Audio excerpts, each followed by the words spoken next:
को आशीर्वाद पाए।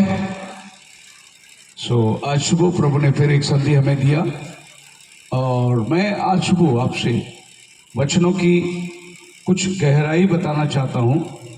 सबके हाथ में बाइबल है? कितने लोग के पास बाइबल है? जरा आपका बाइबल बताइए मुझे। ओके, बाइबल होना बहुत जरूरी है क्योंकि भाजी लेने को जाएंगे तो थैली लेके जाते हैं, घड़ी पीने को बोलते नहीं, मोबाइल लेने को बोलते नहीं, लेकिन बाइबल भूल जाते हम लोग। तो जब आप प्रभु के भवन में, ठीक है, जो नहीं पढ़ना जानते हो उनकी बात नहीं है, लेकिन जो पढ़ना चाहते हो उनके हाथ में बाइबल होना बहुत जरूरी है। और मैं जो आज आपके सामने बात करने वाला हूं, आप उसको नोट डाउन करिए। आपका पास पेन पेंसिल होगा तो आप लिख के लीजिए, बहुत फायदेमंद होगा, आपको स्टडी करने के लिए बहुत काम आएगा। और जिनके पास पेन पेंसिल नहीं है, बाइबल नहीं है, वो कान खोल के सुनिए, शेष लोग लिखिए। जो बातें मैं आपको बताने जा रहा हूँ, ये बाइबल कॉलेज में प्रचार नहीं होगा, कोई सेमिनार में प्रचार नहीं होगा। ऐसी गहरी बातें मैं आज सुबह आपके साथ में बात करने वाला हूँ। आपको भी लगेगा कि आज हमने कुछ नया सुना है। बाइबल बहुत बड़ा समंदर है, जिसमें से एक बाल्टी पानी निकाले तो क्या समुद्र में घटी होगी? नहीं, समुद्र तो वीरान पानियों से भरा हुआ है। तो मैं आज सिर्फ एक बाल्टी पानी निकाल के आपको दूंगा, लेकिन बहुत गहरा है बाइबल। सो बाइबल की बातों को जानने के लिए मैं आपको पढ़ाना चाहता हूं मत्ती की किताब, उसका 12 अध्याय 38 से 40 तक हम लोग पढ़ेंगे।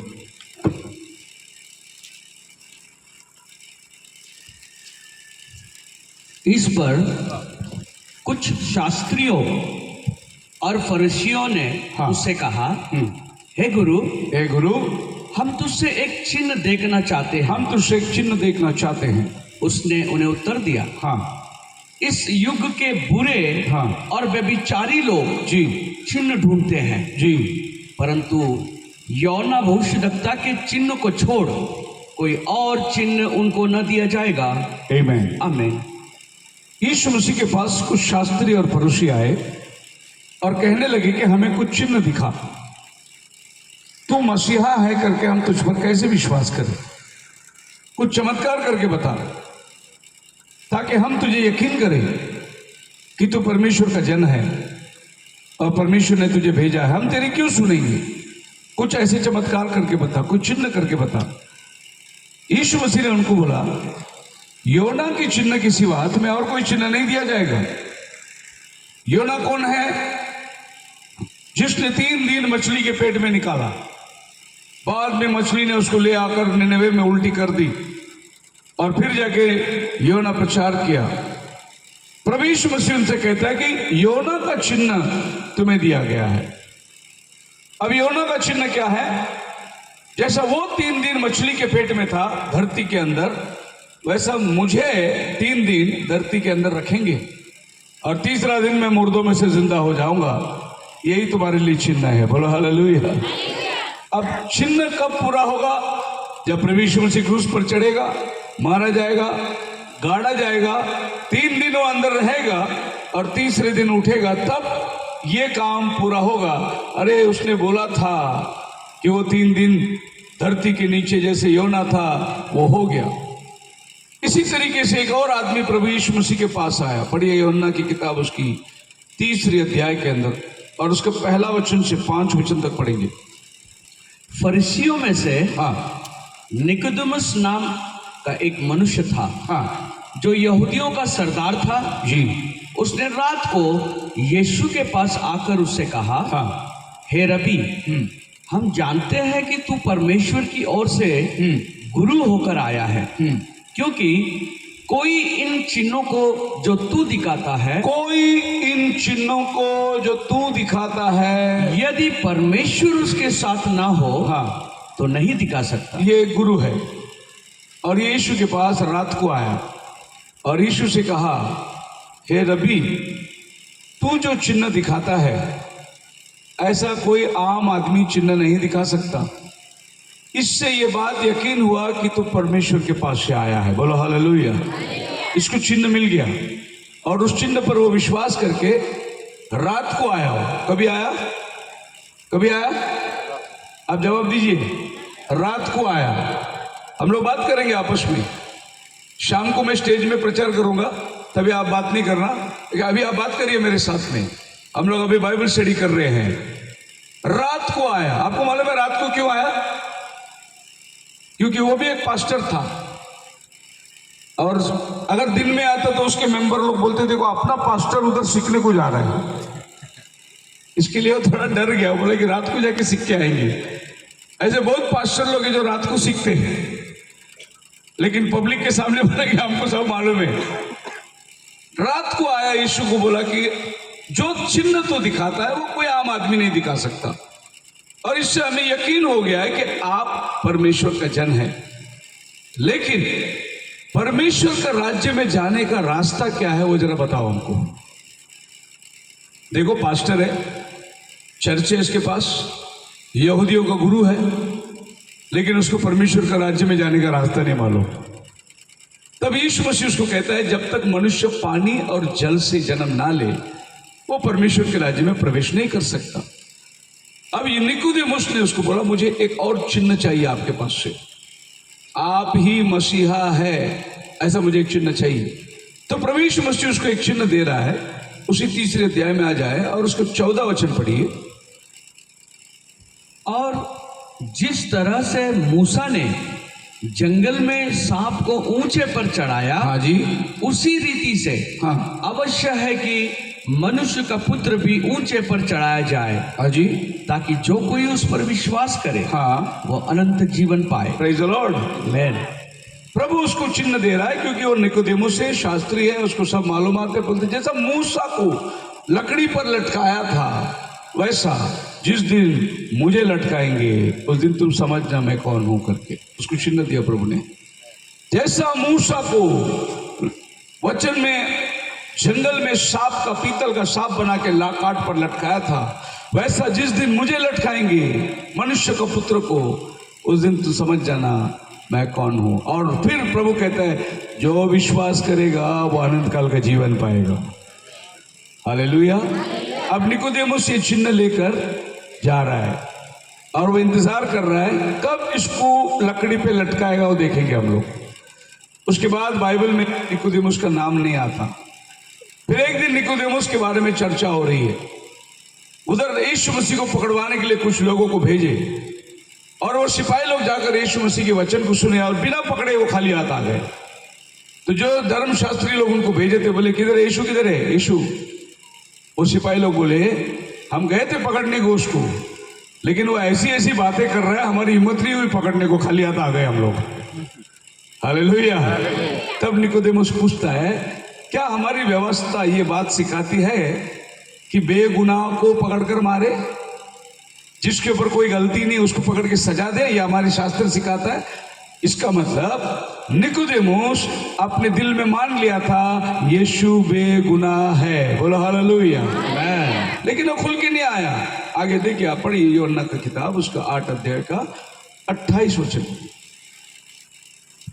John chapter 8 verse 28। तब यीशु ने कहा, हाँ, जब तुम मनुष्य के पुत्र को हाँ, ऊंचे पर चढ़ाओगे, हाँ, तो जानोगे कि मैं वही हूँ, हाँ, और अपने आप से कुछ नहीं करता, हाँ, परंतु जैसे मेरे पिता परमेश्वर ने मुझे सिखाया वैसे ही ये बातें कहता हूँ। तो जिस तरीके से यीशु इन उदाहरणों को उनके सामने देता आया, बार बार उनके सामने ये कहता आया कि जब तुम मुझे देखोगे क्रूस पर उठा दिए जाना, यानी काट पर लटकाया जाना, तब तुम जान लोगे कि मैं कौन हूं। सो यीशु मसीह ने उनको कहा कि मसीह हमेशा बना रहेगा। उसी यूहन्ना का पढ़िए 12 अध्याय का 34 वचन, 32 से 34 तक पढ़िए, यूहन्ना 12 अध्याय। और मैं यदि पृथ्वी पर से ऊंचे पर चढ़ाया जाऊंगा तो सबको अपने पास खींचूंगा। हाँ, ऐसा कहकर उसने ये प्रकट कर दिया कि वो कैसी मृत्यु से मरेगा। Praise the Lord. हालेलुया। प्रभु बार बार लोगों को ये बता रहा था कैसा मेरे को क्रूस पे लटकाएंगे, किस तरीके से मुझे क्रूस पर उठाएंगे, इस बात को ध्यान दो। और इसी बात को वो बार बार उनको बता रहा था। पढ़िए आप यूहन्ना 7 अध्याय और उसका 45 वचन से।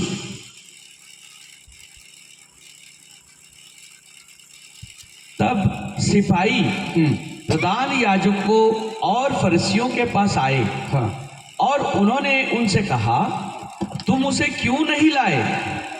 सिपाहियों ने उत्तर दिया, किसी मनुष्य ने कभी ऐसी बातें न की। फरीसियों ने उनको उत्तर दिया, क्या तुम भी भरमाए गए हो? हालेलुया। कभी एक आदमी ने ऐसी बात नहीं करी, ऐसी बात उन्होंने की। जो पकड़ने को गए थे पुलिस लोग आके बोल रहे हो, ऐसी बात हमने कभी नहीं सुना। तो जिनको भेजा गया था वो बोल रहे कि अरे तुम भी उसके भरमाने में आ गए हो क्या? तुम भी उसकी मैसेज मानने लगे हो क्या? तब निकोदेमुस वहां कहता है, उन गुरुओं के साथ निकोदेमुस बैठा हुआ है। देखो क्या कहते हैं निकोदेमुस, परंतु ये लोग जो व्यवस्था नहीं जानते श्रापित है। हाँ। निकोदेमुस ने हाँ। जो पहले उसके पास आया था। हाँ, ये वही निकोदेमुस है, ताकि आपको गलती ना हो। कोई और निकोदेमुस आया था, जो पहले रात को उसके पास आया था वही निकोदेमुस। और उनमें से एक था। हाँ। उनसे कहा, क्या हमारी व्यवस्था किसी व्यक्ति को हाँ। जब तक पहले उसकी सुनकर जान न ले कि वो क्या करता है, हाँ। दोषी ठहराती है? Praise the Lord. अभी निकोदेमुस ने अपना जीवन यीशु को दिया नहीं, लेकिन यीशु की गवाही को मान लिया उसने। आमीन। और यीशु के बारे में अभी लोगों को बता रहा है वो। क्या हमारी शास्त्र ऐसा कहती है कि किसी बेगुनाह को पकड़े, उसकी पहली गलती नहीं पकड़े, उसकी गलती के अनुसार उसको सजा ना दे? तो फिर तुम ऐसे क्यों कर रहे हो उसको पकड़ के लाना? इसका मतलब निकोदेमुस उन लोगों के सामने ये मान लिया कि यीशु निर्दोष है। आमीन। सिर्फ रात को एक मुलाकात उसके यीशु के साथ हुई थी। अब यहां पर वो यीशु के बारे में गवाही दे रहा है। आगे चलिए आप मेरे साथ में यूहन्ना 19वां अध्याय उसका 39 वचन में। अब निकोदेमुस के जीवन में क्या हो रहा है देखिए। निकोदेमुस भी जो पहले यीशु के पास रात को गया था। देखो बाइबल बार बार वही बात को बता रहा है, जो रात को गया था, ताकि आपको समझ में आए वही आदमी है, बदली हुआ आदमी नहीं है। जो रात को यीशु के पास गया था, क्या बोला उसने? 50 सेर के लगभग मिला हुआ गंधरस और एलवा ले आया जी। तब उन्होंने यीशु के शव को लिया और यहूदियों के गाड़ने की रीति के अनुसार उसे सुगंध द्रव्य के साथ कफन में लपेटा। अभी क्या हुआ? प्रभु यीशु मसीह की मौत को देखकर सारे चेले भाग गए। यहां तक कि जो पतरस रात को वहां देख रहा था कि यीशु के साथ क्या किया जाएगा, एक छोटी लड़की आई और पतरस को देखा, बोला अरे ये भी उसका साथी है। पतरस बोला मैं नहीं जानता कौन है। मुकर गया यीशु को। फिर वो लड़की बोलती है दूसरी बार, बोला देखो इसकी भाषा देखो, वो सेम भाषा करता होगा। पतरस ने भाषा भी बदल दिया। अरे मैं नहीं जानता उसको कौन है, मुझे नहीं मालूम। पतरस ने भाषा भी बदल दिया। जो पतरस ने कहा तलवार निकालकर, प्रभु अगर कोई तेरे ऊपर हाथ लगाएगा मैं काट दूंगा उसको, वही पतरस बोलते मुझे मालूम ही नहीं हो कौन है। हालेलुया। अब यीशु मसीह की शरीर को उतारना है क्रूस पर से, क्योंकि संध्या हो चली जा रही है। अगर शाम को सूरज ढल गया तो फिर वो बॉडी नीचे नहीं उतार सकते, क्योंकि यहूदियों की रीत के हिसाब से शाम होने से पहले बॉडी नीचे उतरना, नहीं तो फिर अगले शाम को उसको उतारना पड़ेगा। इसीलिए शाम को नीचे उतारने के लिए अरिमथाई नाम का एक आदमी जो आकर पिलातुस से कहता है कि मेरा कब्र है, मैंने खुदवा के रखा हूं मेरे लिए, वो कब्र मैं उसको देता हूं यीशु को उतारने के लिए। अरिमथाई आदमी बहुत अमीर आदमी था। अमीर का मतलब यह होता है कि इसकी पिलातुस के साथ दोस्ती थी। किसी चेले की हिम्मत नहीं पिलातुस को जाकर बोले कि हमको यीशु का शरीर चाहिए। उन्होंने अरिमथाई को बोला जरा आपका दोस्त पिलातुस को बोलो जरा बॉडी देने के लिए। अब अरिमथाई ने बोला मेरा खबर। यह अमीर आदमी इतना अमीर आदमी था कि उन दिनों के अंदर जो अमीर लोग होते थे ना, वो जीते जी अपना कब्र खुदवा के रखते थे। इसको बोलते गार्डन टूम, मतलब मैं मरूंगा तो मेरे को यहीं रखना। हम तो जीते जी अपने रहने के लिए घर बनाते ना, लेकिन उन दिनों में अमीर आदमी मरने के बाद भी मैं किधर रहूंगा उसके लिए पहले घर बना के रखते थे वो लोग। मैं बोला वो घर में यीशु को देना चाहता हूं। अभी यीशु की शरीर को जब उतराओगे तो उसमें लपेटने के लिए, इत्र द्रव्य लगाने के लिए कोई चेला है नहीं उधर, सब भाग गए। तभी निकोदेमुस आता है। क्या लेके आता है?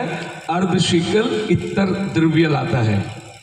अपने पैसे से जाके बहुमूल्य वस्तु खरीद के लाता है और यीशु के शरीर पर लगाकर उसको कपड़े से लिपेट के उसको कब्र में रखता है। जबकि सब चेले भाग गए, लेकिन निकोदेमुस अभी उधर खड़ा हुआ है। बोलो हालेलुया।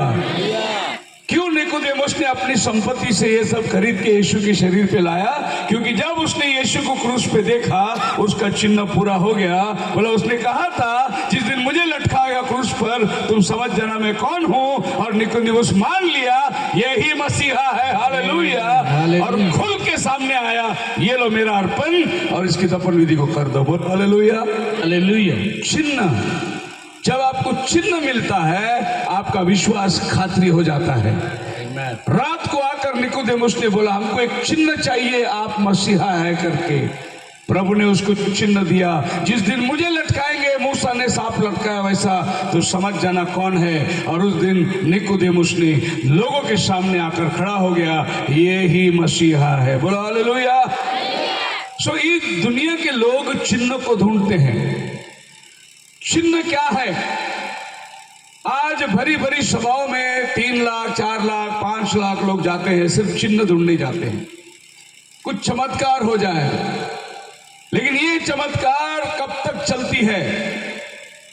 यूहन्ना की किताब 6वीं अध्याय के बाद यीशु मसीह ने चमत्कार बंद कर दिया।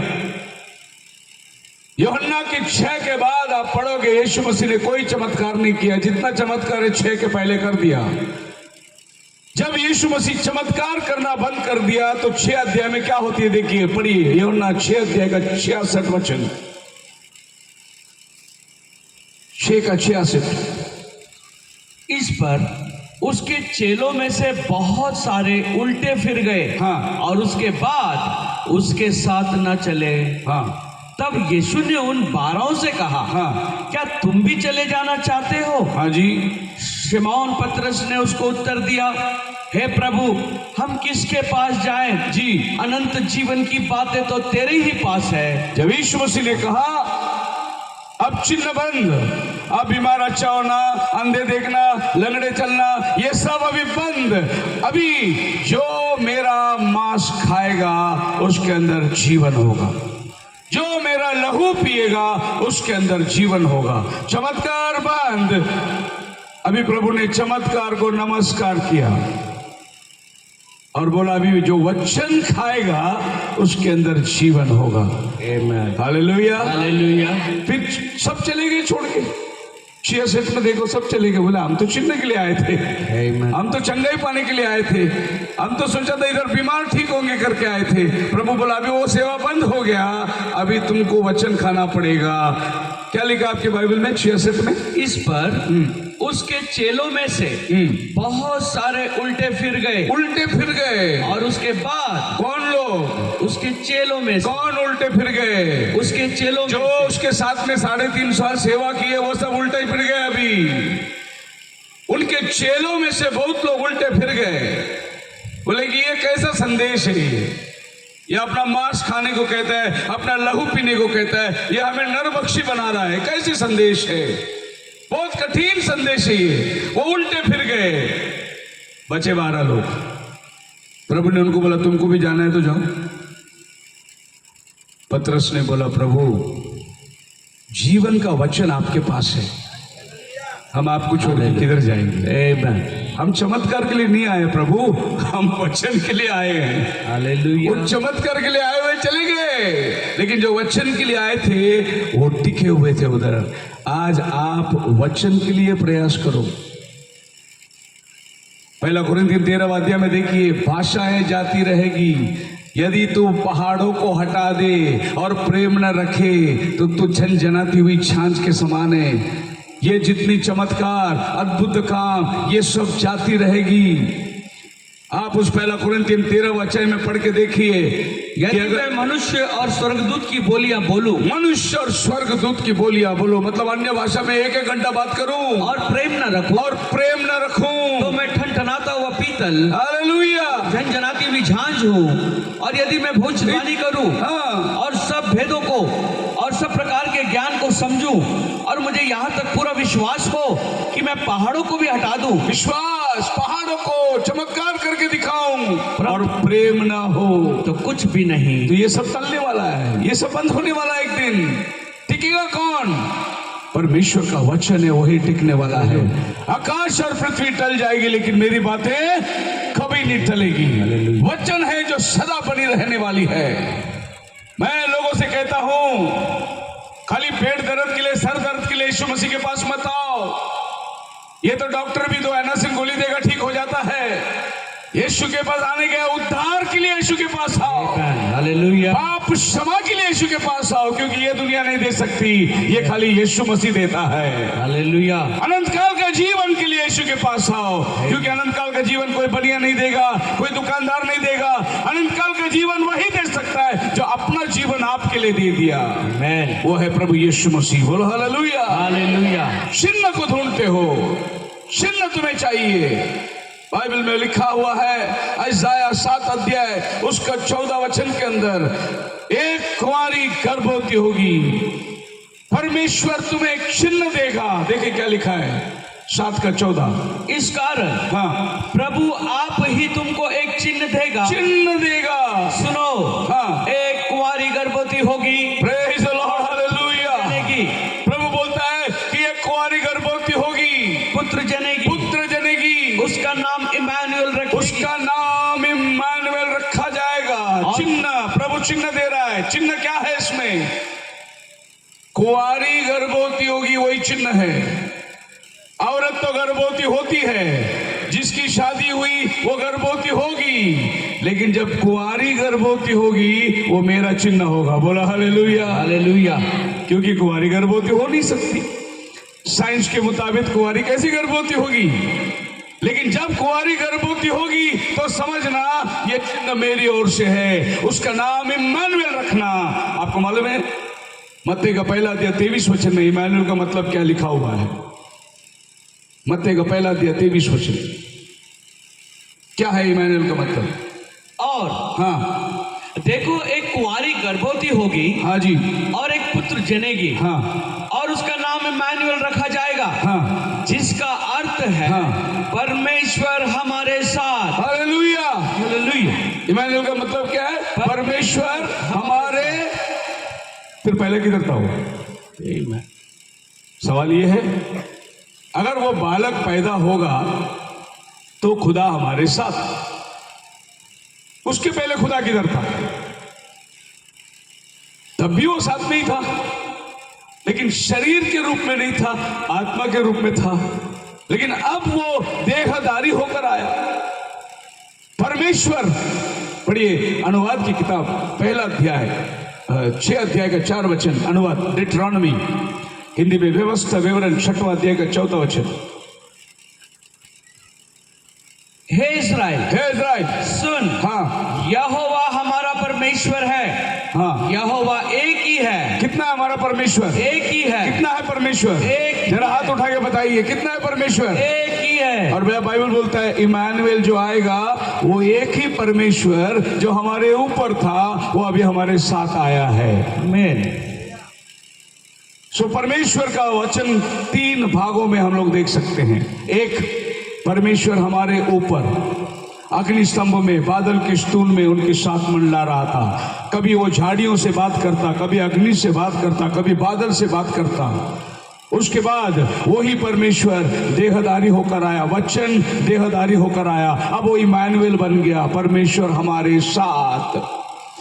और जब वो क्रूस पर चढ़ गया, बलिदान हो गया, ये शरीर उठा लिया गया, उसने पवित्र आत्मा भेजा और आज परमेश्वर हमारे अंदर, परमेश्वर हमारे ऊपर, परमेश्वर हमारे साथ, और अभी परमेश्वर हमारे अंदर। आमीन। अभी वो हमारे साथ नहीं, अभी वो हमारे अंदर बैठा हुआ है। इसीलिए बाइबल बोलता है इम्मानुएल, जिसका मतलब परमेश्वर हमारे साथ। यीशु मसीह ने कहा मैं जा रहा हूं, ये दुनिया मुझे नहीं देखेगी लेकिन तुम मुझे देखोगे, क्योंकि मैं तुम्हारे अंदर रहूंगा। हालेलुया। कल शाम मैंने बताया था, उस दिन यीशु जब क्रूस पे था तो कलीसिया यीशु के अंदर थी और आज कलीसिया के अंदर यीशु बैठा हुआ है। उस दिन लोग कलीसिया को नहीं देखे, यीशु को देखे। आज लोग यीशु को नहीं देख रहे हैं, कलीसिया को देख रहे हैं, क्योंकि यीशु आज कलीसिया में वास कर रहा है। Praise the Lord, hallelujah. So एक चिन्ह तुम्हें परमेश्वर देने वाला है। पढ़िए उस लूक की किताब 2 अध्याय उसका 12 वचन। जब वो धरती में आया तो पहला संदेश गडेरियों को मिला। और इसका तुम्हारे लिए यह चिन्ह है जी कि तुम एक बालक को कपड़े में लिपटा हुआ। 11 वचन में लिखा है, आज तुम्हारे लिए दाऊद के नगर में उद्धार करता पैदा है, और वही मसीह प्रभु है। बोलो हालेलुया, आमीन। आज तुम्हारे लिए दाऊद के नगर में। मैं 25 दिसंबर को क्रिसमस नहीं मानता, क्योंकि 25 दिसंबर को यीशु पैदा नहीं हुआ। वो पैदा हुआ है, कोई दिन है, लेकिन 25 तारीख को नहीं हुआ उसको। कारण 25 तारीख को जेरूशलेम में जमीन से 3-4 फीट बर्फ जमा होता है दिसंबर महीने में। वहां गडेरिये लोग मैदान में बकरी भेड़ को लेके नहीं बैठ सकते, और बाइबल बोलता है गडेरी लोग मैदान में बैठे थे, तभी संदेश आया तुम्हारे लिए आज उद्धार करता पैदा हुआ है। फिर 25 दिसंबर कैसे हम लोग मनाते हैं? रोम साम्राज्य, कंस्टेंटाइन राजा जब क्रिश्चियन बना, उसका देवी देवता का यानी सूर्य देवता का जन्म था 25 दिसंबर। जब वो क्रिश्चियन बना तो उसका सूर्य देवता का जन्म ले आकर यीशु का जन्म बना दिया, और यहां से 25 दिसंबर यीशु का जन्म तारीख माना जाता है, जबकि ये सरासर गलत है। आज तुम्हारे लिए दाऊद के नगर में एक उद्धारकर्ता पैदा हुआ। कोई बता सकता है आज का तारीख क्या है? कल कन्वेंशन शुरू हुई थी 7 तारीख, आज 8 तारीख, 8 तारीख मार्च महीना 2025। बाइबल क्या बोलता है? आज तुम्हारे लिए दाऊद के नगर में उद्धारकर्ता पैदा हुआ। चलो ये वचन हम कल पढ़ेंगे 9 तारीख को। बाइबल क्या बोली? कल पैदा हुआ तो बोलेगी नहीं, बाइबल वही बोलेगी। मैं बचपन से लेके पढ़ते पढ़ते आया ये बाइबल, अभी 55 का हो गया हूं, अभी भी बाइबल वही बोलता है आज दाऊद के नगर में उद्धारकर्ता पैदा हुआ है। इसीलिए मैं प्रभु को प्रतिदिन, पौल कहता है मैं रोज मसीह में मरता हूं। अगर रोज मसीह में मरना है तो उसको रोज मसीह में पैदा भी होना है, तभी तो रोज मर सकता है। तो हमारे लिए 25 दिसंबर नहीं, प्रतिदिन हमारा क्रिसमस होना चाहिए, प्रतिदिन यीशु हमारे अंदर जन्म लेना चाहिए। लेकिन हम मसीहों ने रीत और रिवाज बना दिया। तुम्हें एक चिन्ह मिलेगा। क्या चिन्ह है? एक बालक को चरनी में लपेटा हुआ पाओगे। क्या पाओगे? एक बालक को चरनी में कपड़े से लिपेटा हुआ पाओगे। वही इमानुएल आज दाऊद का नगर में तुम्हारे लिए एक उद्धार करता, और यही मसीह प्रभु है। चिन्ह देके उनको भेजा गया। कान खोल के सुनिए, आपके बाइबल में नहीं लिखा है, लेकिन इंग्लिश बाइबल में लिखा है स्वेडलिंग क्लॉथ। स्वेडलिंग क्लॉथ का मतलब आप लोग सब जानते हैं, गांव वाले, आप जब बैल के कंधे पे बैलगाड़ी का लंगर रखते हैं तो यहाँ एक कपड़े रखते हैं, उसको बोलते हैं स्वेडलिंग क्लॉथ। जब यीशु धरती में पैदा हुआ था, उसको लपेटने के लिए मरियम के पास कपड़ा नहीं था। वो जानवर का कंधे में जो रखते ना, वो कपड़ा लेकर यीशु को लपेट के रखा। लेकिन आज क्रिसमस को हम लोग नए नए कपड़े पहन के आते हैं, लेकिन दुनिया बनाने वाला जब आया था उसको लपेटने के लिए कपड़े भी नहीं था। वो एकदम दरिद्र जगह पर आया। वो इतनी जगह पे आया कि समझदार आदमी देख कर भी नहीं पहचान पाएगा कि ये खुदा है। इतना सिंपल जगह में आकर वो जन्म लिया। और ये मागी लोग जो जा रहे थे यीशु को ढूंढने के लिए, ये लोग राजा हेरोद के पास घर में पहुंच गए। बोले कि लिखा है शास्त्र में राजा पैदा होने वाला, किधर है? राजा तो राजा के घर में ही होगा ना पैदा। इसलिए वो राजा को जाके पूछे। राजा बोला मेरे घर में तो कोई बच्चा हुआ नहीं। फिर उसने शास्त्रियों को बुलाया, देखो ऐसा लिखा है क्या? हाँ लिखा है, मीका में बेथलेहम में राजा आने वाला है। राजा घबरा गया, मेरे होते हुए और एक राजा कौन पैदा हो गया? बोले जाओ जाओ जाओ उसे ढूंढो और मुझे भी आके बताओ कि मैं उसको दर्शन करना चाहता हूं। लेकिन वो मन में सोच रहा था जैसे बच्चा मिला उसको खत्म कर देंगे। और ये लोग गए बाहर। जब ये बाहर निकले तो इनको वही तारा दिखाई दिया। वो तारा उनको फिर वहां ले गया जहां यीशु था। बाइबल में तारा किस चीज को दर्शाती है मालूम है आपको? पढ़िए प्रकाशित वाक्य पहला अध्याय उसका 20 वचन। तारा किस चीज को दर्शाती है?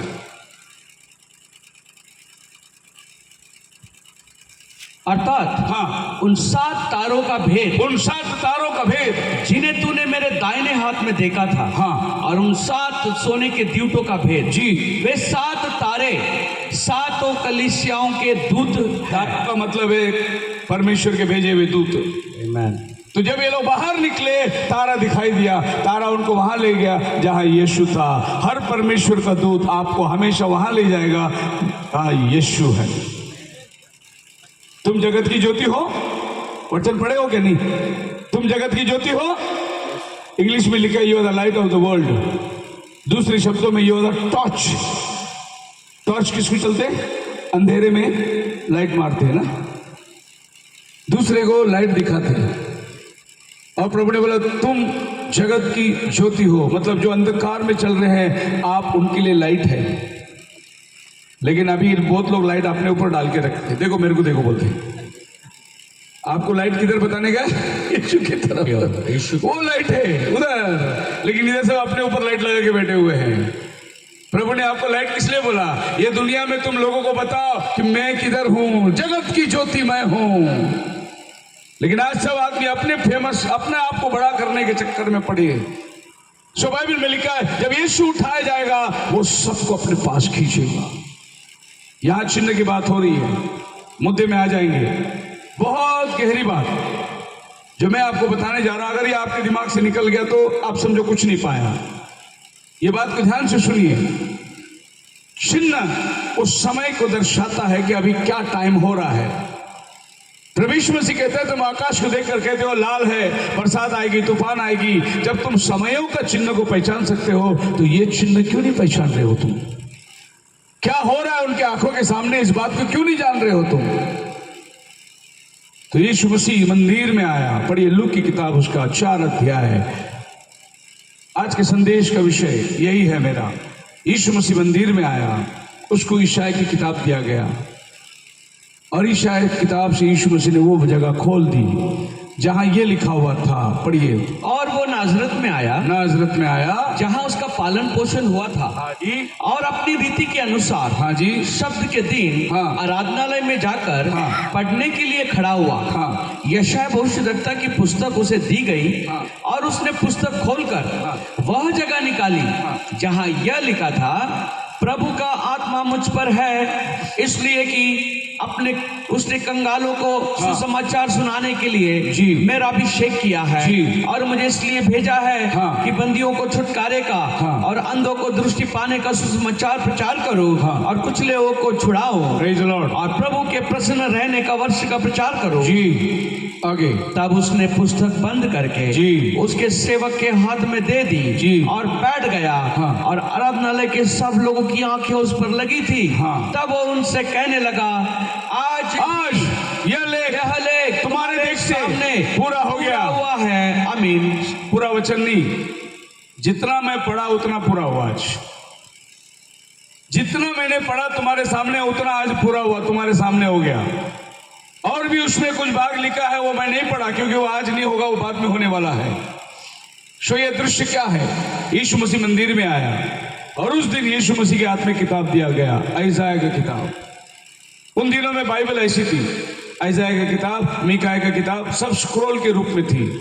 आज ये सब किताब समेट के आपके हाथ में आ गया, 66 किताब बाइबल बन गई। लेकिन उन दिनों में एक एक किताब सिंगल थी। उस दिन यशायाह की किताब यीशु को दिया पढ़ने के लिए। यीशु खड़ा हो गया, किताब खोला और वह जगह निकाली जहां ये लिखा हुआ था परमेश्वर का आत्मा मुझ पर है, मेरा अभिषेक हुआ है, अंधों को दिखाऊं, कुचले हुओं को छुड़ाऊं, बंधुओं को छुटकारा दूं।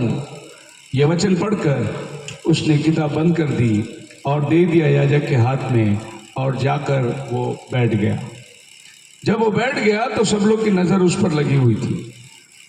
ये कौन होता है बोलने वाला परमेश्वर का आत्मा मुझ पर है, मेरा अभिषेक हुआ है, मैं अंधों को दिखाने, लंगड़े को छुड़ाने। ये कौन होता है? ये तो कारपेंटर का लड़का है ना, इसका माँ बहन तो अपने साथ रहते हैं। ये यूसुफ,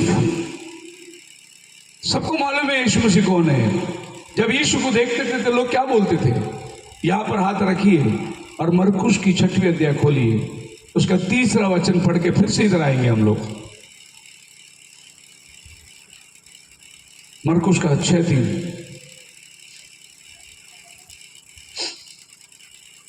क्या यह वही बढ़ई नहीं, हाँ, जो मरियम का पुत्र और याकूब और योसेस और यहूदा और शिमोन का भाई है? क्या लिखा है और क्या उसकी बहनें आपकी भाषा में? क्या लिखा यहाँ है? हमारे बीच में नहीं रहती? हिंदी में लिखा है बढ़ई, इंग्लिश में लिखा है कारपेंटर।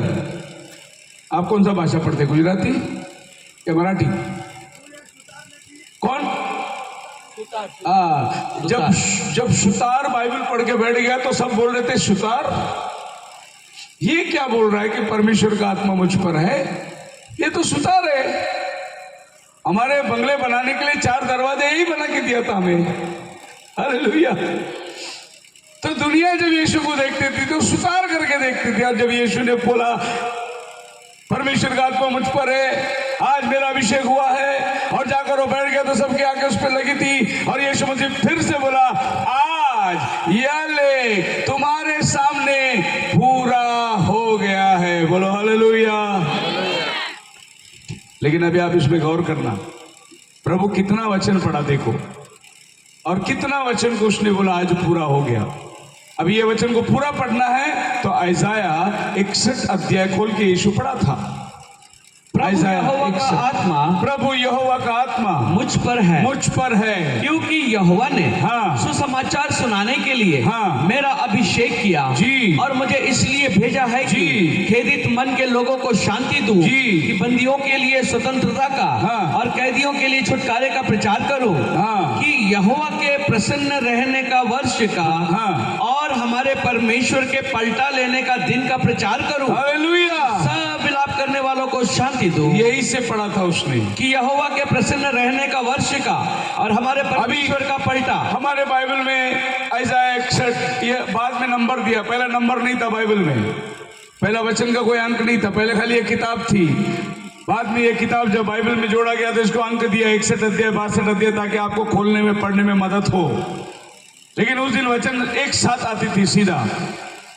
आज आप पढ़ोगे रोमियो की पत्री जो पौलुस ने लिखा है, उसमें चैप्टर 1, चैप्टर 2, चैप्टर 3, चैप्टर 4 वर्ष से ऐसा पौलुस ने नहीं लिखा, पौलुस ने खाली खत लिखा था, उसके बाद में नंबर दिया गया।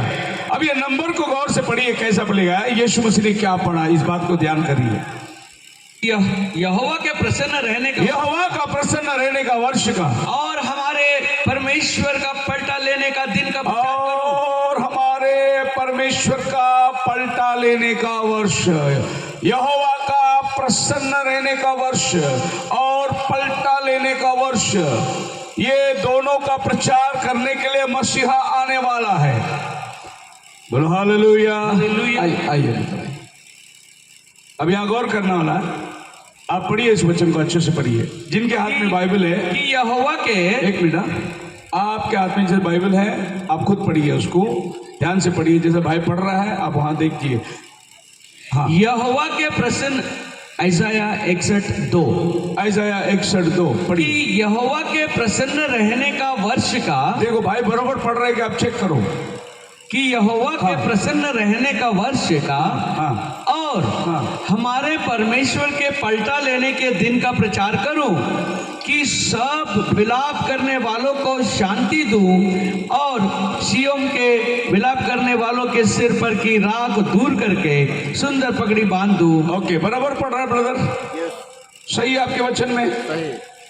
अभी आप लूक का 4 अध्याय खोल के यहाँ हाथ रखिए आप, और आप लूक की 4 अध्याय में आ जाइए और उसका 18 वचन पढ़िए। और भाई पढ़ रहे हैं, आप देखो बराबर पढ़ रहा है क्या वो।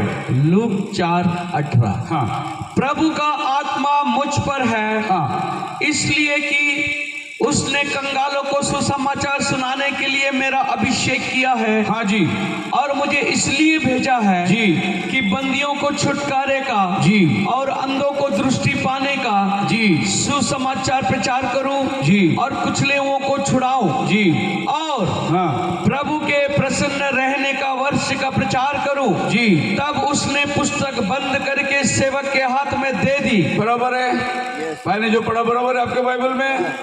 अच्छा, अभी सवाल मैं आपसे पूछता हूँ, आपने ऐसा 61 भी पढ़ा, लूक 4 भी पढ़ा, ये दोनों में क्या अंतर है? देखिए आप खुद देखिए अभी, और कोई भी मुझे एक आदमी हाथ उठा के बता दीजिए कि ब्रदर ये वाला अंतर है यहाँ पर। आप पढ़िए अभी उसमें, सब अपना बाइबल को देखो। ऐसा 61 2 देखिए और लूक 4 18 देखिए, और आपको क्या समझ में आता है मेरे को बताओ। अगर आपको समझ में आ गया तो आप अपना हाथ ऊपर करो, दोनों वचन पढ़ो आप। अगर आपको समझ में आए यहाँ पे कोई अंतर है तो अपना हाथ ऊपर करो। हाँ जी, ये भाई बोल रहे मेरे को समझ में आ गया, आओ इधर। अभी भाई क्या बोल रहे देखो, आपको समझ में आया? अगर आपको पकड़ आती है तो मुझे बता देना, क्या आपको समझ में आया वहां पर? प्रसन्न रहने के बारे में लिखा है, लेकिन लूक में न्याय के बारे में नहीं लिखा, पलटा लेने के बारे में। देखो आपके बाइबल में है क्या ऐसा? है डिफरेंस है पाशु जी? प्रसन्न रहने का दिन और पलटा लेने का दिन है 2 दिन। तो ऐसा में लिखा है 2 दिन, एक प्रसन्न रहने का दिन है, एक पलटा लेने का दिन है। अभी मैं आपको बता रहा हूँ प्रसन्न रहने का दिन क्या है, पलटा लेने का दिन क्या है। 2 दिन के बारे में ऐसा बोलता है। अब ये 2 दिन जो है कैसा है? एक दिन लड़का कचहरी में खड़ा था और जज साहब ने उसको मौत की सजा लिख दी, वो बड़ा खूनी बन गया था।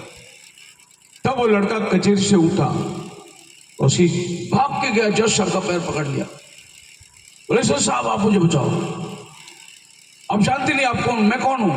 बोले हाँ बेटा कौन है? जब छोटा था तभी मैं वो बैलगाड़ी के पास, क्या बोले, रेल पटरी के पास में खेल रहा था और ट्रेन आ रही थी और आपने मेरी जान बचाई थी उस दिन। बोले हाँ, आज भी मेरा जान बचा लो। उस दिन जान बचाई, आज भी बचा लो। जज साहब बोला उस दिन मैं तेरा बचाने वाला था, आज मैं जज हूं, आज मैं बचा नहीं सकता, न्याय करने वाला, आज मैं न्याय करने वाला हूं, क्योंकि आज मैं इस कुर्सी पे बैठा हूं, न्याय आसन। लेकिन उस दिन मैं जा रहा था, मैंने देखा कि तू मरने वाला है, मैंने तेरे को बचा लिया। उस दिन मैं बचाने वाला बना, आज मैं कुर्सी पे बैठा हूँ न्याय करने के लिए। आज तेरे को सिर्फ सजा ही दे सकता हूँ, मैं बचा नहीं सकता। इसको बोलते हैं बचाने का दिन और पलटा लेने का दिन। आई समझ में? सो ऐसा ने बोला जब मसीहा आएगा तो एक पलटा लेना, दूसरा प्रचार। आज आप वचन सुन रहे हैं, बचाने का दिन है, लेकिन एक पलटा लेने का दिन आने वाला है। अगर उस दिन तुम खड़े होकर बोलोगे प्रभु मेरे को माफ कर दे, माफ नहीं करेगा उस दिन वो भस्म करने वाला अग्नि बन जाएगा। उस दिन वो आपका दंड देने के लिए खड़ा रहने वाला है। वो उसके मुंह से चौकी तलवार निकलती है जगत के लोगों को काटने के लिए। लेकिन आज वह परमेश्वर एक गधे के बच्चे के ऊपर बैठकर, हे सिय्योन कुमारी तेरा राजा तेरे पास आता है, वो नम्र है। लेकिन यही गधे पर बैठ के आने वाला प्रकाशित वाक्य 19वां अध्याय में घोड़े में बैठ के आएगा। उस दिन ये जगत का न्याय करने वाला है वो। अभी आपको समझ में आ गया? जकरया 9:9 में वो गधे में बैठ के आया, लोग होसन्ना गाना गाए, उसके सामने नाचे। उस दिन वो बचाने वाला था, लेकिन प्रकाशित वाक्य में जब 19वां अध्याय समेत घोड़े में बैठ के आता है, उस दिन बचाने वाला नहीं, वो जगत का न्याय करने के लिए आने वाला है। लेकिन आपको फर्क ये है कि यीशु मसीह ने इस वचन को खाली आधा पढ़ा, आधा। प्रसन्न रहने का वर्ष का प्रचार करने आया और किताब बंद कर दी उसने, पलटा लेने का पढ़ा ही नहीं उसने। यीशु मसीह ने वो भाग नहीं पढ़ा जिसके लिए वो नहीं आया था, उसने उतना ही पढ़ा जिसके लिए वो आया था। उसने खाली बोला मैं प्रसन्न रहने का वर्ष, खुशखबरी का वर्ष का प्रचार करने आया हूं। किताब बंद कर दी और बोला तुम्हारे देखते आज ये लेख पूरा होगा। फिर एक सवाल हम पूछेंगे, प्रभु बाकी का आधा कभी होगा? वो मेरे दूसरे आमद में होगा। Hallelujah, hallelujah.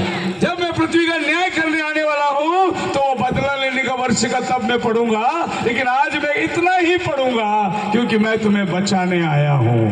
बोलो हालेलुया, हालेलुया। हमें चिन्ह चाहिए, ये वाली चिन्ह देखो, चिन्ह चाहिए आपका उद्धार का चिन्ह जो है उसको तो और करो थोड़ा। खामो खाम इस दुनिया में चल रहे भूल भुलैया के पीछे मत जाना, वचन की चिन्ह को पकड़ो, यह तुम्हारा बचाव का कारण है। आज लोग ने वचन को पीछे रख दिए और बाकी सारे मसीहत में आगे चल रहे हैं। वचन आपके आगे होना चाहिए और आप वचन के पीछे पीछे चलना चाहिए। प्रभु यीशु मसीह ने जब इनको बाहर, यहोवा परमेश्वर ने जब कहा बाहर निकलो, तो उनको कहा संदूक की पेटी आगे चलेगी जिसमें वचन है, मूसा का 10 आज्ञा है और उसके 2000 हाथ के पीछे तुम चलना। क्यों प्रभु? क्योंकि इस रास्ते से तुम कभी गए नहीं हो। तुम अगर वचन के आगे जाओगे तो रास्ता भूल जाओगे। तुम वचन के पीछे चलो, वचन आगे आगे चलेगा। वचन के ऊपर कौन है? अग्नि स्तंभ चल रहा है और वो जंगल के रास्ते पे तुम्हें लेके जाएगा। बोलो हालेलुया, हालेलुया। इस जंगल से रास्ते से तुम कभी गए नहीं, वो 40 साल वचन आगे चला, वो वचन के पीछे चले। आज भी तुम्हारे आगे वचन होना चाहिए, तुम वचन के पीछे चलना चाहिए। आमीन। अभी आपको मालूम है बैलगाड़ी चलाने वाला बैल आगे बांधते के पीछे बांधता है? आगे। अगर पीछे बांधे तो गाड़ी कैसी चलेगी? वचन को पीछे रखोगे तो तुम्हारी गाड़ी नहीं चलेगी, वचन को आगे रखो तो तुम्हारी गाड़ी चलती रहेगी। आमीन, हालेलुया। हमारी गाड़ियों में एक स्पेशल टायर होता है, उसका नाम है स्टेपनी, वो पीछे रहता है। जब ये 4 पहियों में से एक पंचर हो जाते तो स्टेपनी निकाल के आगे लगाते, फिर पंचर बना के स्टेपनी को वापस पीछे डाल देते। ऐसा हम लोग बहुत सी बार खुदा के साथ करते हैं। जब बीमार हुआ खुदा चर्च, जब ठीक हो गया खुदा पीछे, फिर अपना गाड़ी चलाते रहो। जब प्रॉब्लम आई खुदा पास्टर पीछे, और फिर बाद में काम हो गई स्टेपनी पीछे। एक लड़का चर्च में आया था, बहुत बीमार था, प्रार्थना किया, ठीक हो गया। 2 हफ्ता चर्च में आया ही नहीं। तीसरे हफ्ते पास्टर जी उसको बाजार में मिले। अरे pastor ji praise the Lord बेटा, तू आया नहीं चर्च में बाद में? बोला मैं बाद में बीमार हुआ ही नहीं। बीमार हुआ तो आऊंगा चर्च में। आप चिन्ह के पीछे मत जाइए, आप वचन के पीछे जाइए। चिन्ह कहाँ आएगी मालूम है? पढ़िए मरकुस का 16 अध्याय 16-17 वचन, अभी आपको पता चलेगा। तुम वचन के पीछे चलो, चिन्ह तुम्हारे पीछे चलेगी। ऐसा बाइबल कहता है। विश्वास करने वालों में ये चिन्ह होंगे। हालेलुया। किसके पास चिन्ह होंगे? विश्वास करने वालों में ये चिन्ह होंगे। हाँ। कि वे मेरे नाम से दुष्ट आत्मा को निकालेंगे, नई नई भाषा बोलेंगे, सांपों को उठा लेंगे, और यदि वे प्राणनाशक वस्तु भी पी जाए तो भी उनकी कुछ हानि ना होगी। वे बीमारों पर हाथ रखेंगे और वे चंगे हो जाएंगे। बोलो हालेलुया, हालेलुया। विश्वास करने वालों के पीछे ये चिन्ह चलेगी। हालेलुया। जब पौलुस चलता था उसके कपड़े और उसकी छांव से बीमार लोग अच्छे होते थे, चिन्ह पीछे होती थी, पौल आगे चलता था। लोग पीछे से जाके कपड़े पकड़ते थे और चंगाई पाते, चिन्ह पीछे, आगे वचन। लेकिन आज जमाना उल्टा हो गया है। पहला लोगों को चिन्ह बताना पड़ेगा तभी लोग वचन सुनेंगे, और आजकल का चिन्ह तो चिन्ह पता है। एक लड़के को बुलाया, प्रेज़ द लॉर्ड, हालेलुया, उसको आके दिखाई दिया, उसको स्टेज में बुला के खड़ा करेंगे, उसको बोलेंगे दिखता है? कितना दिखता है? 1। ये कितना है? 2 है। अभी कितना दिखता है? 3 है। अभी अरे क्या तू लेंस डॉक्टर है? जब प्रभु ने आके खोल दिया, हालेलुया। कान सुनता है, हेलो हेलो हेलो हेलो, ठीक ठीक, हेलो, हाँ सुनता है, हेलो हेलो हेलो, इतना दूर से सुनता है, इतना। अरे प्रभु ने कान खोल ही दिया ना, फिर दूर और नजदीक क्या है? सब तमाशा हो रहा है। उसके पीछे आधा घंटा स्टेज में बर्बाद किया जा रहा है। निकाल दिया रुमाल और मार दिया, गिर गया, उठाओ वापस, बारो वापस गिरा, उठाओ वापस। अरे जब उठाने गए है तो गिराते क्यों? क्या हो रहा है? तमाशा हो रहा है। देखो टीवी में, देखो बड़े बड़े स्टेज में, देखो क्या हो रहा है। कोट निकाल दिया और ऐसा खून फू कर दिया, सब नीचे गिर गए। तेरे कोट में इतनी सामर्थ्य है, इधर 100-200 गिर रहे, तो वो कोट जो लॉन्ड्री वाला धोता रहेगा उसका क्या होगा? मर नहीं जाएगा वो? किधर कोट घुमा रहा है तुम? फू कर करके गिरा है और जो सब नीचे गिर रहे। क्या यीशु ने किसको फूंक मार के गिराया बाइबल में? पौलुस ने गिराया? नहीं। तुम क्यों गिरा रहे हो? क्या समझ रहे हो तुम? लेकिन ये तमाशा लोग बहुत आकर्षित होते हैं और जब बात वचन की आती है तो लोग उल्टे मुड़ जाते हैं। ये संदेश बहुत कठिन है, हम नहीं चल सकते। खाली लोगों को तमाशा चाहिए, तमाशा चाहिए। मैं आपसे सवाल पूछता हूं, पहला कुरिन्थियों की किताब 12 अध्याय में 9 वरदान है। इन 9 वरदानों में एक वरदान है अन्य भाषा, एक वरदान अन्य भाषा है। और आज चर्च में अन्य भाषा नहीं बोलोगे तो पवित्र आत्मा नहीं मिला तुम्हें। कहां लिखा है बाइबल में अन्य भाषा पवित्र आत्मा का चिन्ह है? अच्छा, आपने सिर्फ एक ही वरदान को पकड़ लिया, बाकी 8 वरदान का क्या ख्याल है आपका? क्योंकि सबसे आसान वरदान यही है, पवित्र आत्मा मिलने का सबसे आसान वरदान यही है। 2 बार रबा रबा रबा बोलो, बार बार बराबर रबा बोलो, पवित्र आत्मा मिल गया। इसी को लोगों ने चिन्ह माना है। बाकी 8 वरदानों का जिक्र किधर भी नहीं होता। सुनिए मेरी बात, लोग चिन्ह को ढूंढते हैं। चिन्ह तुम्हारा निशानी नहीं है, तुम्हारा निशानी वचन है, वचन। आमीन। हमेशा वचन को आगे रखो, तुम वचन के पीछे चलो। एक बात और बताकर मैं आपको खत्म करना चाहता हूं। पढ़िए लूक की किताब 1 अध्याय उसका 17 वचन। वह एलिया की आत्मा और सामर्थ्य में होकर उसके आगे आगे चलेगा कि पिताओं का मन बाल बच्चों की ओर फेर दे और आज्ञा न मानने वालों को धर्मियों की समझ पर लाए। पढ़ लिया आपने? सबने अपने बाइबल चेक करी? भाई जो पढ़ रहे बरोबर है। लूक का 1:17 यहां पर देखिए। फिर बात में आपके सामने लेके आना चाहता हूं। 2 काम है वहां। एक काम है पिताओं का मन पुत्रों की तरफ और आज्ञा ना मानने वालों को दिखाए 2 काम। लेकिन ये वचन ऐसा नहीं है। अगर ये वचन का खुलासा करना है, आइए मलाकी की किताब उसकी 4 अध्याय और उसका 5 वचन पढ़िए। यही वचन उस दिन पढ़ा गया जब यूहन्ना मंदिर में आया। देखो, हाँ, यहोवा के उस बड़े और भयानक दिन के आने से पहले, हाँ जी, मैं तुम्हारे पास एलिया नबी को भेजूंगा। हाँ जी, और वो हाँ, माता पिता के मन को उसके पुत्रों की ओर, हाँ, और पुत्रों के मन को उसके माता पिता की ओर फेरेगा। अभी ये वचन वैसे ही लिखा है। अभी आप लूक 1:17 दोनों को मिला के देखिए। मलाकी 4:5 लूक 1:17 के साथ में मिला के देखिए। और अगर आपके समझ में आता है कोई डिफरेंस है तो हाथ उठाइए। कोई अगर बोलने वाला समझ में आ गया तो। मलाकी 4:5 लूक 1:17 देखो क्या लिखा हुआ है। भाई आपके लिए वापस पड़ेगा, सुनिए ध्यान से। मलाकी 4:5। हाँ, देखो, यहोवा के उस बड़े और भयानक दिन के आने से पहले, हाँ, मैं तुम्हारे पास एलिया नबी को भेजूंगा। हाँ, और वो माता पिता के मन को उनके पुत्रों की ओर जी, और पुत्रों के मन को उनके माता पिता की ओर फेरेगा। ऐसा ना हो कि मैं आकर पृथ्वी को सत्यानाश करूं। यहाँ 2 काम लिखा हुआ है, पितरों का मन पुत्रों की तरफ और दूसरा काम है पुत्रों का मन पितरों की तरफ। लिखा है, 2 काम लिखा है।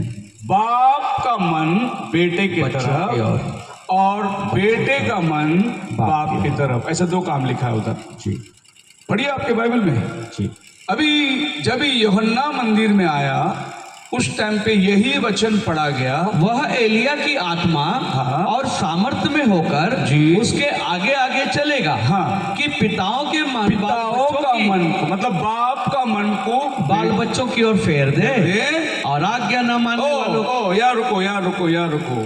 बाप का मन को बेटे के तरफ फेर दे, लेकिन बेटों का मन को बाप के तरफ फेरने वाला वचन नहीं लिखा है। बराबर है आपका बाइबल? सही है। एक ही काम लिखा है। दूसरा काम, क्योंकि यूहन्ना एक ही काम करने आया था। खाली वो बाप लोगों को तैयार करके बेटों के पास भेजने का काम यूहन्ना का था। फिर बाद में बच्चों का मन को बाप के तरफ मोड़ने का काम किसका है? वो बाद में आने वाला एलिया करेगा। मैं खाली इतना ही काम किया। देखो आधा ही वचन पढ़ा गया। अच्छा, आप लोग बाइबल कितना साल से पढ़ रहे हैं? ये बात पे कभी गौर किया? कितने साल से बाइबल पढ़ते हैं आप लोग? ये कभी नजर आई आपकी? मुश्किल है, ना के बराबर होगा। अब देखिए बाइबल में मिस्ट्री इस तरीके से लिखा हुआ है, और जो लोग आए समय के अंदर जब आए, उनको अपना समय मालूम था। वो उतना ही पढ़ते थे जितना वो टाइम के लिए था। जो बाद में होने वाला काम को वो नहीं पढ़ते थे, किताब बंद करके वो रख देते थे। बोले ये अभी का वचन नहीं है। चलो आपके समझने के लिए मैं आपको ये बोलना चाहता हूं, कितने लोग को जाना है रैप्चर के अंदर? बचना है कितने लोग को? बोलो हालेलुया, हाथ उठाओ। जाने का है क्या आपको? ओके, आप क्या करो, नोहा की तरह आप भी एक जहाज बना लो अपने अपने परिवार के हिसाब से। मर जाओगे, बच जाओगे, तुम मर जाओगे।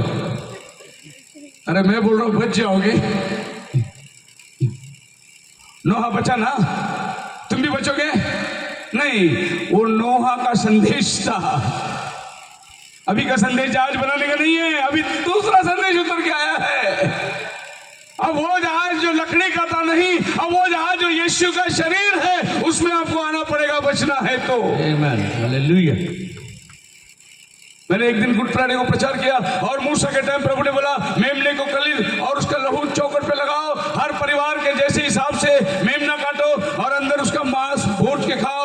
उस रात मरण का दूध जाने वाला है। जिस चौखट में लहू नहीं, उस घर में मरण का दूध प्रवेश करेगा और उस घर का पहलौटा मरेगा। ये प्रीचिंग सुनने के बाद एक औरत आई, बेचारी बूढ़ी थी, उसने लाकर बोला बकरी का कीमत कितना होएगा? मैं बोला क्यों?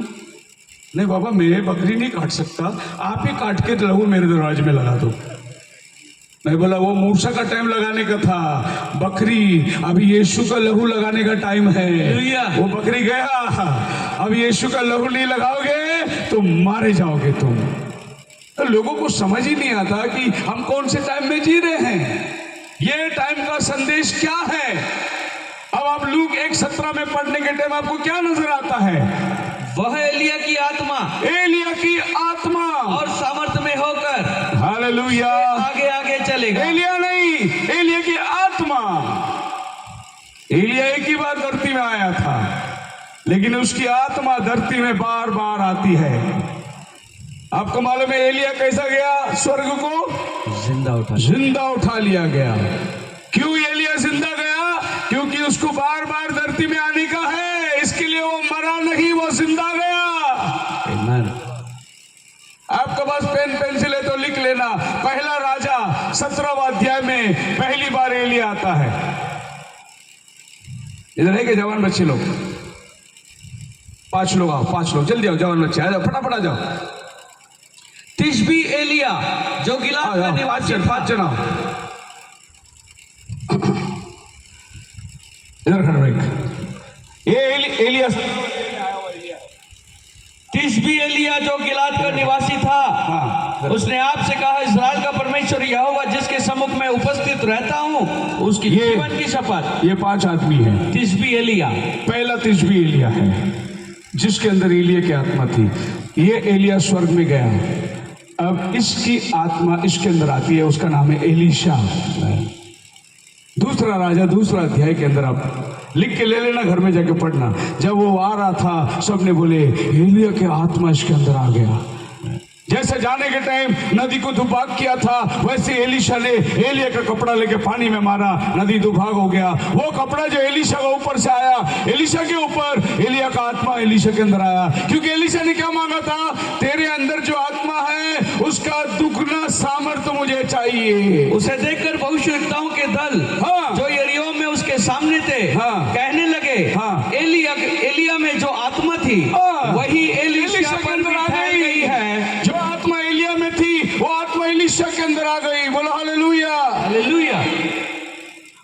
अभी तीसरा देखिए, लूक का 1:17, यूहन्ना बपतिस्मा देने वाला आ गया। अभी बाइबल क्या कहता है? जो एलिया की आत्मा थी वो अभी जॉन द बैप्टिस्ट के अंदर आ गया।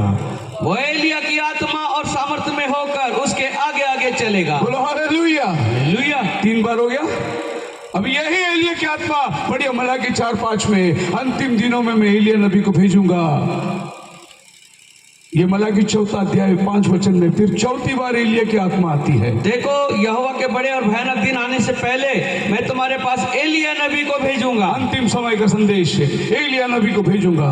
अभी आखिरी बार एलिया कभी आता है? बड़ी प्रकाशित वाक्य 11वां अध्याय उसका 2 वचन के अंदर फिर एलिया की आत्मा, मूसा और एलिया साथ में आते हैं। पर मंदिर के बाहर के आंगन को छोड़ दे, उसे मत नाप, क्योंकि वह अन्य जातियों को दिया गया है। हाँ। और वे पवित्र नगर को 42 महीने तक रौंद देंगे। हाँ, और मैं अपने 2 गवाहों को यह अधिकार दूंगा कि ठाठ ओढ़े हुए 1260 दिन तक भविष्यवाणी करें। ओके, इसमें कंफ्यूजन ये है कि यहाँ एलिया का नाम नहीं लिखा हुआ है, लेकिन देखो एलिया का काम लिखा हुआ है उधर।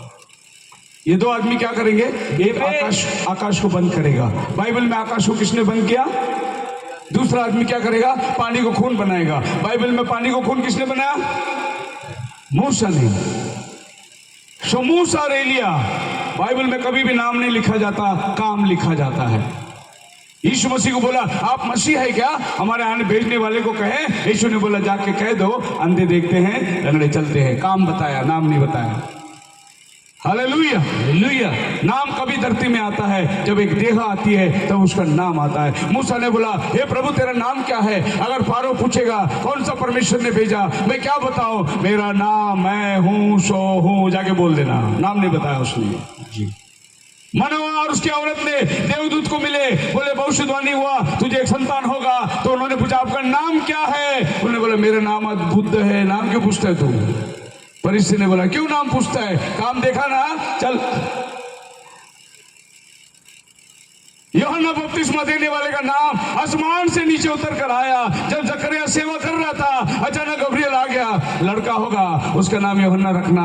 उसका मुंह बंद हो गया जब तक 9 महीना नहीं हुआ, यूहन्ना पैदा नहीं हुआ। जब यूहन्ना का नाम रखने का टाइम आया, तभी ये लोग सोच रहे थे वह जकरिया रखेंगे, बाप का इकलौता बेटा है, उसी का नाम रखेंगे। तब उसने बोला, नहीं मेरा नाम मत रखो, मम्मा प्लेट दो। उसने लिखा यूहन्ना। वो बोले, ऐसा तेरे घर में कोई है ही नहीं। जब बोला उसने यूहन्ना, उसका मुंह खुल गया। 9 महीना मुंह बंद था, क्योंकि नाम ऊपर से नीचे आई थी। हालेलुया। किसी पर जाहिर नहीं हुआ था। मरियम गर्भवती होने के टाइम फरिश्ते ने आके कहा, उसका नाम यीशु रखना, क्योंकि वो अपने लोगों को उनके पापों से छुड़ाएगा। ये नाम कहां से आई थी? ऊपर से नीचे आई थी। तो एलिया कितना बार आता है? पहला राजा 17 अध्याय, दूसरा राजा 2 अध्याय, लूक 1:17 अध्याय, मलाकी 4:5 और प्रकटीकरण 11। कितना बार एलिया आता है? 5 बार। हालेलुया। क्या आपने कभी देखा एलिया की सेवा कौन सी चल रही है? अभी जब यूहन्ना धरती में था उस टाइम पे तीसरा एलिया का काम चल रहा था। फिर चौथा एलिया का काम कब होगा? 5वां एलिया का काम कब होगा? 5वां एलिया का काम हमारा नहीं है। 5वां एलिया का काम यहूदियों के बीच में होने वाला है। वो यहूदी लोग जो प्रकटीकरण 7 अध्याय के अंदर 1,44,000 जो चुने गए हैं, उनके पास वो लोग जाने वाले हैं। फिर हमारे पास आने वाला एलिया किधर गया? वो आया है कि नहीं आया है?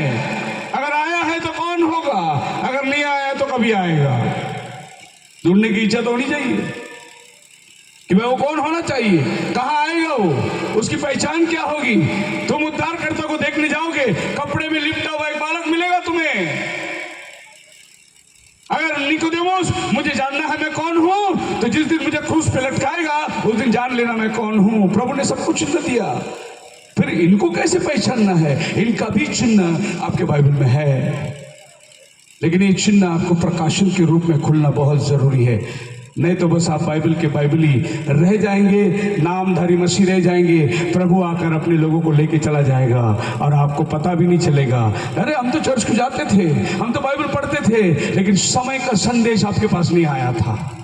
अगर आया भी होगा आपने ध्यान नहीं दिया था, क्योंकि आप ये सोचे हम तो बहुत बड़े चर्च के मेंबर हैं, जो कोई हमारा पादरी बताएगा काम वही मानेंगे। नहीं, खुदावन गुपचुप रीति से सच्चाई आपके पास लेके आता है। अगर आप प्रभु के चुने हुए हैं तो आप इस संदेश की तरफ मुड़ जाएंगे, वरना तो वैसे रह जाएंगे। दुनिया में सबसे बड़ा काम अगर कोई किया, यीशु मसीह ने किया। लेकिन कौन यीशु मसीह के ऊपर विश्वास किया? वो जो चुने हुए लोग थे, शास्त्री फरीसी लोग, बड़े बड़े जब्बे पहनकर, बाइबल लेकर अपने बाजारों में प्रचार करना, बड़ी बड़ी बातें करना, लंबी लंबी प्रार्थना करना, बाजारों में संभाल मांगना। लेकिन जब उनके हाथ में का वचन देहधारी होकर उनके सामने खड़ा था, बोले अरे ये नाइज़ात औलाद है, बिन बाप का बच्चा है, इसका बाप कौन है मालूम नहीं। उसको धक्के मार के बाहर निकाल दिए। किसको?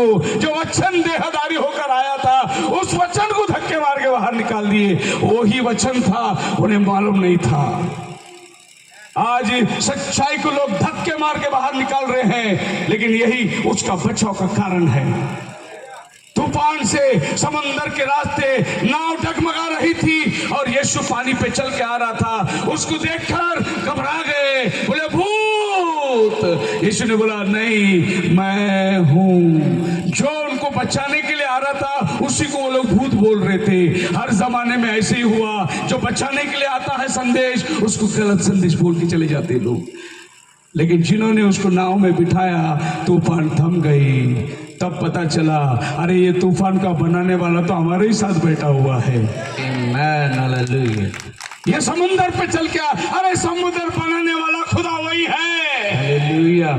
इसके लिए वो समुद्र के ऊपर चल के आया। जब उसने आवाज उठाई, शांत, सब कुछ शांत हो गया। बोले ये कौन है? इसकी बात तो तूफान और समुंदर भी, अरे वो उन्हीं का बनाने वाला है। लेकिन आज वो हमारे बोट में बैठा हुआ है। वही परमेश्वर आज हमारे साथ भी बैठा हुआ है। अगर हम उसको पहचान लेंगे कि किस वचन के रूप में वो आज हमारे से बात कर रहा है, खुदावन आपको आशीष देगा। बाकी का अगला कल सुबह देख लेंगे। खुदावन आपको आशीष। हालेलुया।